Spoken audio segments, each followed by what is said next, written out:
प्रताप का जन्म पाली जिले के अखेराज सोनगरा की पुत्री एवं महाराणा उदय सिंह की महारानी जयवंत कमर की कोख से विक्रम संवत 1597 अर्थात 9 मई 1540 को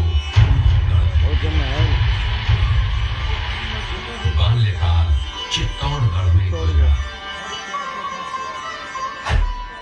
सन 1567 में अकबर ने जब चित्तौड़गढ़ आक्रमण किया तो मेवाड़ के प्रमुख सरदारों और सेना नायकों के आग्रह पर महाराणा उदय सिंह ने चित्तौड़गढ़ छोड़ दिया।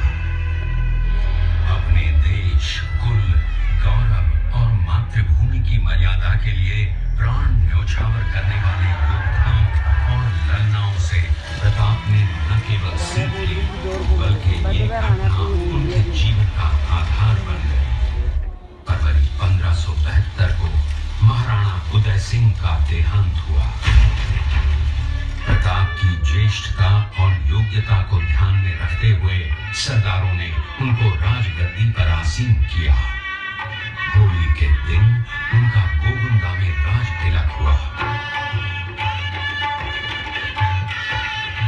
उस समय तक लगभग सभी राजाओं ने अकबर की अपील का स्वीकार कर ली।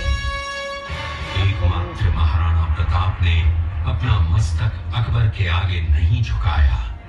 प्रताप मुगलों से लोहा लेने की तैयारी में जी जान से जुट गए। 18 जून 1576 की सुबह हल्दी घाटी और खमनोर के मध्य एक मैदान में ऐतिहासिक युद्ध हुआ। महाराणा प्रताप की सेना गोगुंदा से हल्दी घाटी पहुंची, जबकि सेनापति मानसिंह के नेतृत्व में मुगल सेना ने हल्दी घाटी के ठीक नीचे मैदान में अपना मोर्चा जमाया। मुगल सेना के हरावल दस्ते द्वारा घाटी में घुसपैठ करने के प्रयास की प्रतिक्रिया स्वरूप महाराणा प्रताप की सेना मुगलों पर टूट पड़ी। प्रताप के हरावल सैन्य दलों का नेतृत्व पठान हाकिम खान सूद कर रहे थे। भीलू राणा, जो राणा पूंजा के नाम से भी जाने जाते हैं, उनके नेतृत्व में भील आदिवासियों ने गोरिल्ला पद्धति से युद्ध करते हुए मुगलों के छक्के छुड़ा दिए। देखते ही देखते शपी सेना में खलबली मच गई।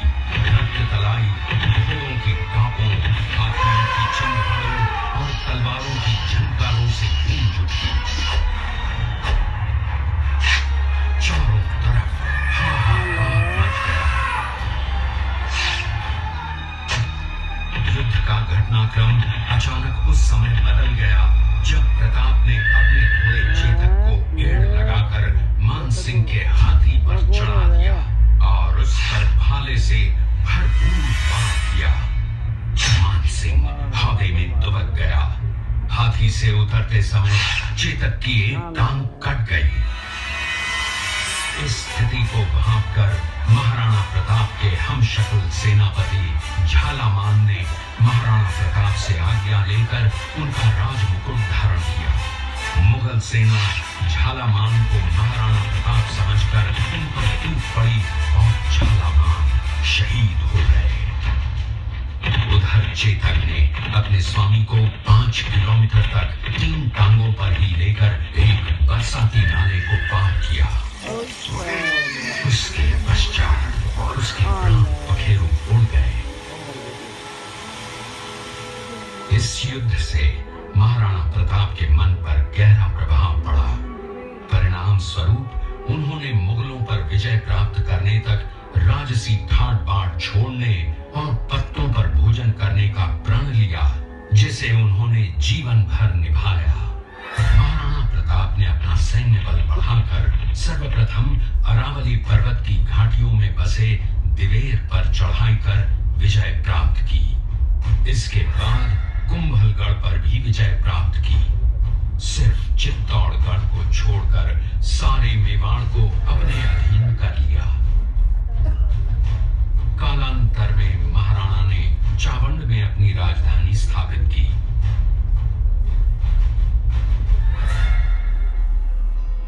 19 जनवरी 1500 1897 को राणा प्रताप ने मात्र 57 वर्ष की आयु में इस संसार से प्रयाण किया।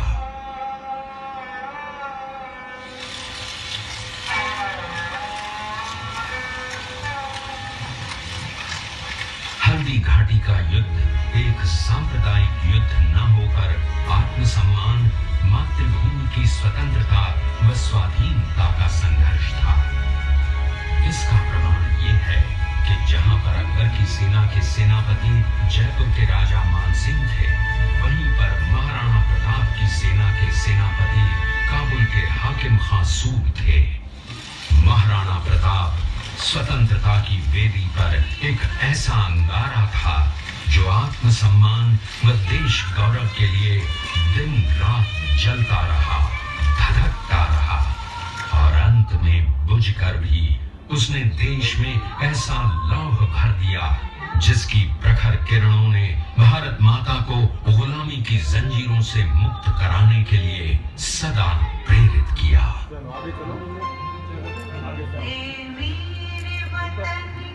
चलो लोगों, चलो दूसरे ब्लॉग में मिलेंगे। आगे से गूगल वो एक सीट लिख रही है, सबको आगे से लेके आओ।